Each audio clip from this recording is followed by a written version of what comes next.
people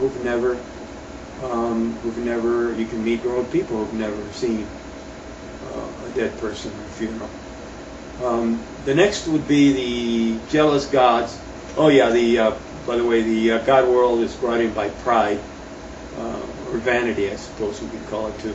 The next world is the world of the jealous gods, or called Titans. The Titan is really a word from the Roman tradition, and a lot of these words don't quite fit the concepts. But what are we going to do? I mean, we got language, unless we say everything in Sanskrit or Tibetan. But the jealous gods are jealous of the god realm. They're kind of warlike, competitive, kind of like gangsters or Wall Street, anxious Wall Street business people, just very competitive, very jealous, always scheming, always trying to get one up, maybe like members of a Soviet Communist Party trying to get ahead of one or the other, scheming. And they periodically may wage war, it is said, on the god world, but they never win. And they have elephants and other weapons that, it's said, but it doesn't work for them. Just as eventually it doesn't work for any paranoid and vicious person in this earth. And the defilement or the condition is paranoia, or jealousy. Then comes the human world. Now, the human world of rebirth, described in Rebirth, it's not quite as broad, actually, as this world that you and I are sharing. It's also a narrowed down psychological state. There is pain and pleasure in it. It's primarily driven by pleasure and desire, but there is one plus. The humans have the capacity to reflect on their life, and because there is pain, the question of why does bad things happen to good people always comes up. However, there's enough leisure, enough breaks in there that also there's time to reflect, to listen to the teachings, be they Buddhist or some other teachings, and to work on liberation. The desirable thing here is not to be born a god or a human. The desirable thing is to become free of karma, the control of karma, and to be able to control our own rebirth if we ever wish to do so. That's the answer, to become a Buddha and then help other beings. So desirable as the human birth is not the goal. And people, naively, who have not studied these things, they go, I'm a good person and things will work out. But the wish that they will work out and the fact that they may not work out are two different things.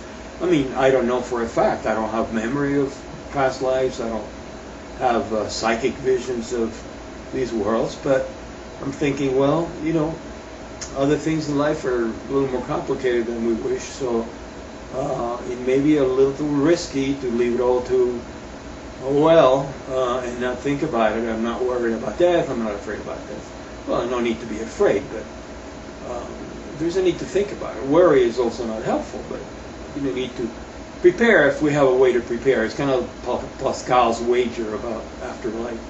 He said he makes a bet. If he is wrong in his bet and there's no afterlife, no problem.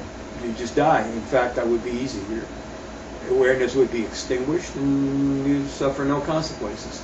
But if there is an afterlife and there are possible consequences, the bet is safe because you've done something to attenuate the dangers of that possibility. So that's Pascal's bet in a Christian context. We got here Julian's bet in a Buddhist context, I guess. It is said that human birth requires a lot of, remember the mountains of karma, requires a lot of good karma. Don't underestimate, you may be unemployed, you may be sick, I have some health problems myself, but consider that, my mind is clear, I am able to speak, read, think, write. Consider the tremendous gift we have of what's called a favored human birth, intelligence enough to understand these things. There are examples of people developmentally disabled, not able to understand the Dharma. Also be born in a country where there's enough leisure time, enough food, enough medical care, We're kind of struggling with that in the United States, of course. But enough, leisure time, and that even a person who works full time, 40 hours a week, has time in the evenings or in the weekends to study Dharma and practice, say, an hour a day. Or, some people may even choose to make less of an income and work 4 days a week or a less paying occupation to have more time available. A friend of mine who was a member of the Rigpa community, he was a talented artist, but he was a house painter, and it was a job that allowed him to, take out contracts when he wanted to, make some money, then leave that and practice and dedicate himself to teaching, and that was a choice that he made. In any case, leisure time, able-bodied leisure time, and able-bodied could be even in a wheelchair or prostrated in a bed. If you're clear-minded, you can meditate in a wheelchair. You can meditate lying down. Have to make sure you don't fall asleep. That's tricky, but it's quite doable. In any case, so human rebirth is a very desirable, very good thing, but you have to make use of it to make it. It's kind of like having a jewel. You have to polish it and make it, maybe sell it in the market in order to get the cash it's worth. If you just let it sit in a drawer or a pool of mud in your backyard, it's like you don't have it. You're poor. Okay, then we got the animal world. The animal world is kind of a world of plotting, one-track mind kind of thing, where the primary motivation is fear. It is said, of course, we have a lot of romanticism around animals, how cats are Zen-like. There's certain teachers who glorify animals. Animals are very natural. They're kind of naturally enlightened. But really, animals, they can't talk. They can't think. Are they really that enlightened, or is it just instinct? Thoughtless instinct that drives them? I don't know. There's stories too of dogs or cats who,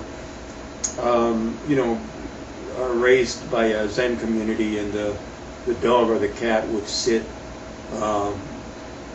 as if in meditation during the services or during practice, and maybe so. There's certain animals that certainly have a certain nobility that inspires us, and they've been thought to be reincarnations of humans.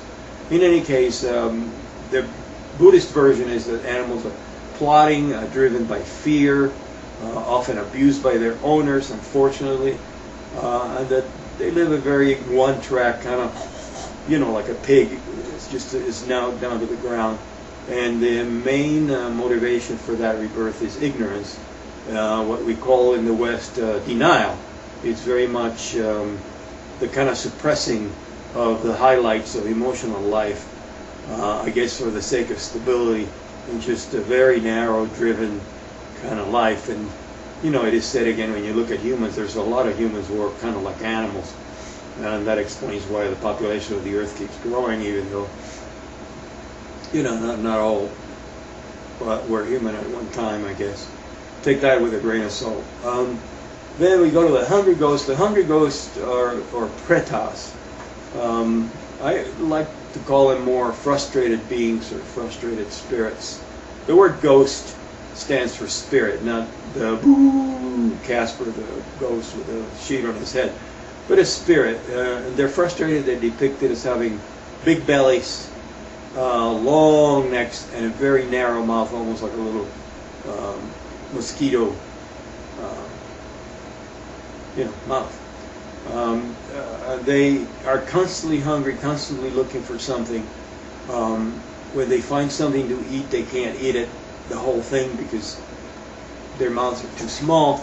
They will see mirages in the distance, where they see these wonderful oases and water, and when they get there, they find that it was just an illusion.